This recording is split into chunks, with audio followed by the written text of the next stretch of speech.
Mr. President. The senator from New Mexico. Mr. President,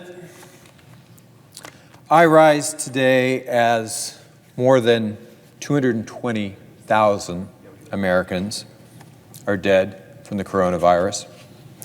There are more than 4 million fewer jobs than when Donald Trump took office. We are still squarely in the middle of this pandemic and an economic crisis the likes of which we have not seen since the Great Depression.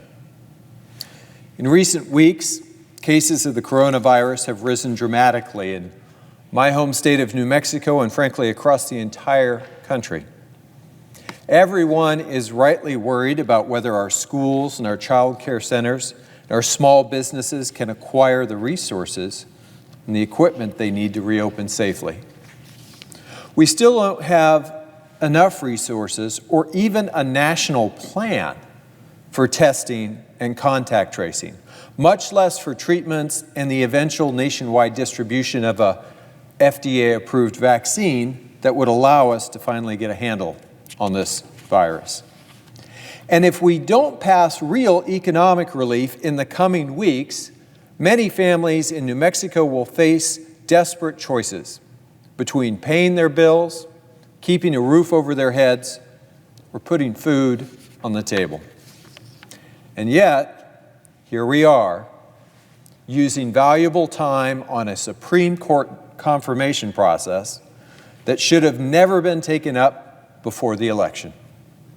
Senate Republicans say they aren't going to negotiate another coronavirus relief package. They say it's more important to ram a Supreme Court nominee through a broken and nakedly political process than it is to help the people that we were all elected to serve.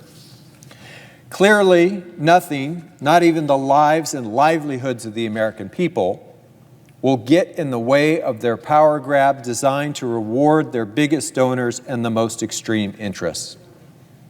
Well, let me say this clearly. I disagree. There is still so much we need to do to stop the spread of the coronavirus and support families, workers, businesses who are struggling and rebuild our communities. Let's move to that urgent action. But with Senate Republicans refusing to do that, let's discuss in real terms what they're doing instead. Considering and confirming Supreme Court nominees is one of a senator's most solemn duties under the Constitution. We are supposed to take it seriously, deliberately. But Senate Republicans have thrown out the rule book. It started when, with nearly a full year remaining in President Obama's final term, Senate Republicans refused to even hold hearings on Merrick Garland, the nominee to replace the late Justice Antonin Scalia. Then they dismantled the rules that had ensured that both parties would have a seat at the table on Supreme Court nominations. And then they bull rushed the vetting process for Justice Kavanaugh's lifetime appointment to the court, despite multiple credible allegations of sexual misconduct. After all of that, I suppose it should have come as no real surprise that Majority Leader McConnell waited less than an hour after the announcement of Justice Ruth Bader Ginsburg's death to say that he was going to push the envelope even further. So here we are. Leader McConnell and Republicans are now forcing the Senate to rush through another partisan Supreme Court confirmation battle, mere weeks, now mere days, before Election Day. They are shamelessly discarding their own precedents, breaking their own rules, abandoning their own words. And they are trampling on the legacy of Justice Ruth Bader Ginsburg. Before her death, Justice Ginsburg told her granddaughter that her most fervent wish was that her seat wouldn't be filled until after the next president is inaugurated.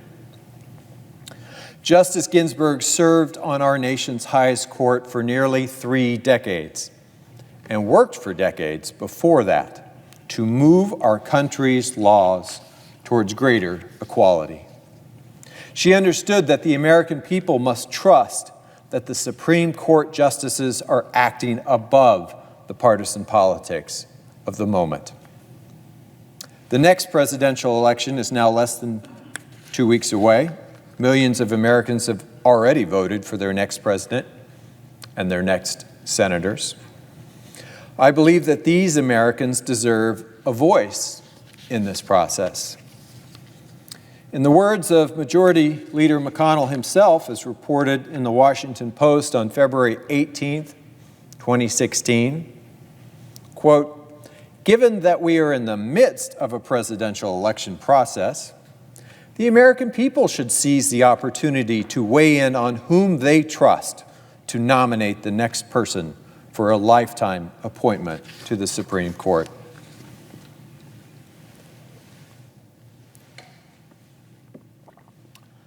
The Senate should follow that precedent and should allow voters to decide who should fill this Supreme Court seat. So what has changed for Majority Leader McConnell? Well, in the last decade, the court has made razor-thin 5-4 rulings on women's rights, on LGBTQ rights, on workers' rights, immigration, voting rights, civil rights, climate change, and much else. Now, my Republican colleagues will say that these decisions were made by activist judges and that all they want are judges who will call balls and strikes. But what they really want are judges who will make those calls consistently biased towards wealth and power rather than towards people. For all the talk of activist judges, it is my Republican colleagues who are right now attempting to add one whopper of an activist to the Supreme Court. Next month, the Supreme Court will take up President Trump's case to eliminate the Affordable Care Act in its entirety. That's right. In the middle of this pandemic that has now killed more than 220,000 Americans and infected millions more, the Supreme Court is taking up a case that could eliminate health care coverage for millions of Americans. Now, Judge Barrett refused to answer questions about the Affordable Care Act during her confirmation hearings last week. But her views on the health care law are clear, and they are exposed in the public record. Judge Barrett has repeatedly and publicly criticized the Affordable Care Act. She has said that the Supreme Court should have already invalidated it. If Senate Republicans have their way, she will have the opportunity to do just that. And what would it mean if the Supreme Court overturns the Affordable Care Act? It means bringing back discrimination, higher costs, even outright denial of coverage for more than 800,000 New Mexicans living with pre-existing conditions like heart disease, diabetes, cancer, and now COVID-19. I am particularly worried about what this would mean for the people in Indian country who have been disproportionately impacted by this pandemic. In New Mexico, tribal nations have experienced heartbreaking losses, and healthcare resources in the tribal communities have been incredibly strained. I have lost friends and mentors in Indian country, and I know others who are still struggling to recover from this virus. I can't even imagine how much worse this situation could become if the health coverage provided by the Affordable Care Act were ripped away. When we passed the Affordable Care Act, I fought hard to include a permanent reauthorization of the entire Indian Health Care Improvement Act, which supports the care provided to Native Americans through the Indian Health Service. An estimated 290,000 American Indians and Alaska Natives also gained health coverage through the Affordable Care Act's Medicaid expansion. All of that is at risk if the Supreme Court overturns the Affordable Care Act. If Judge Barrett is confirmed, she will also attack other important Supreme Court precedents, from Roe v. Wade to the recent marriage equality decisions. Now, she dodged questions on these issues during her hearing, but her academic and judicial record make clear Judge Barrett's extreme beliefs and philosophy. In her hearing last week, Judge Barrett also refused to take a firm view on climate change. Now, we have major wildfires burning right now in northern New Mexico in October, Colorado, California, seeing much of the same. We don't have time to debate the undisputed facts and realities of climate change, especially with a judge that would strip us of the tools needed to address it. Tellingly, Judge Barrett also refused to agree to recuse herself from any decisions related to the upcoming presidential election. Now, given that President Trump considers Judge Barrett his justice, this creates a dangerous conflict of interest. It's also a very real threat to the foundation of the Supreme Court as an equal and independent branch of government. Meanwhile, instead of attempting to tear down our democracy, the House of Representatives has passed multiple coronavirus relief bills over the last 6 months that would help workers and families, and they are already willing and able to negotiate with the president, to negotiate with Leader McConnell, to come to some sort of bipartisan agreement. But Majority Leader McConnell and Senate Republicans have walked away from the negotiating table, leaving us with nothing but false promises, sham bills, to provide themselves a little political cover before an election. We all know the real story here. Behind closed doors, Majority Leader McConnell is actively discouraging negotiations on a bipartisan relief bill.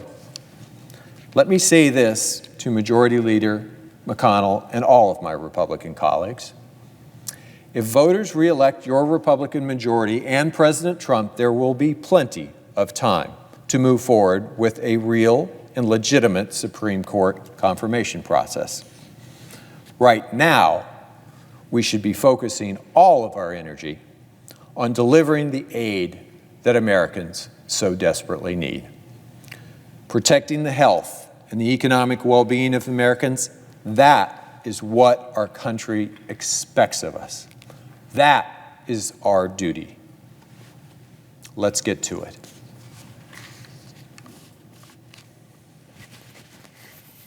Mr. President, I yield the floor.